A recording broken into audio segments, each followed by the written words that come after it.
மாதம் மாதம் 10,000 இன்வெஸ்ட் பண்ணால் ₹1,00,00,000 பில் பண்ண முடியும். இது பொய்யெல்லாம் கிடையாதுங்க, உண்மை தான். ₹1,00,00,000 ஓவர் நைட்லலாம் வராது. பட் 10,000 மாதம் மாதம் இன்வெஸ்ட் பண்ணீங்க அப்படின்னா 20லேருந்து 25 வருஷத்தில் கன்சிஸ்டண்ட்டாக கண்டினியூ பண்ணீங்க அப்படின்னா காம்பவுண்ட் இன்ட்ரெஸ்ட் ஒர்க் ஆகும். ஒரு எக்ஸாம்பிளுக்கு ₹10,000 எவ்ரி மந்த் அப்படின்னு வச்சுக்கிட்டிங்கன்னா 12% ஆவரேஜ் ரேட்டு 25 வருஷத்தில் ரிசல்ட் என்னென்னா நியர்லி 1.9 crore வந்துடும். ப்ராப்ளம் இன்வெஸ்ட்மெண்ட் கிடையாது. பீப்புள் வந்து ரொம்ப சீக்கிரமே விட்டுட்டு வெளில போயிடுறாங்க.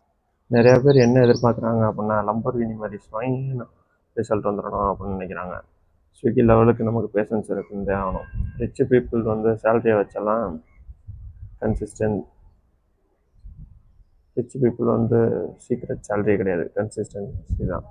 Small amount long time discipline தான் நமக்கு சொத்தை சேர்த்து கொடுக்கும். சேவ் பண்ணணும் மட்டும் பத்தாது, இன்வெஸ்ட் பண்ணணும். Small amount long time discipline தான் நம்மளுக்கு சொத்தை சேர்த்து தரோம். சேவ் பண்ணால் மட்டும் போதாது, இன்வெஸ்ட் பண்ணவும் தெரியணும். ஃபினான்ஸ் கண்டென்ட் ரியலாக வேணும்னா ஃபாலோ பண்ணுங்கள். நெக்ஸ்ட் வீடியோவில் 100ல் இன்வெஸ்டிங் ஸ்டார்ட் பண்ணுறது எப்படின்னு பார்க்கலாம்.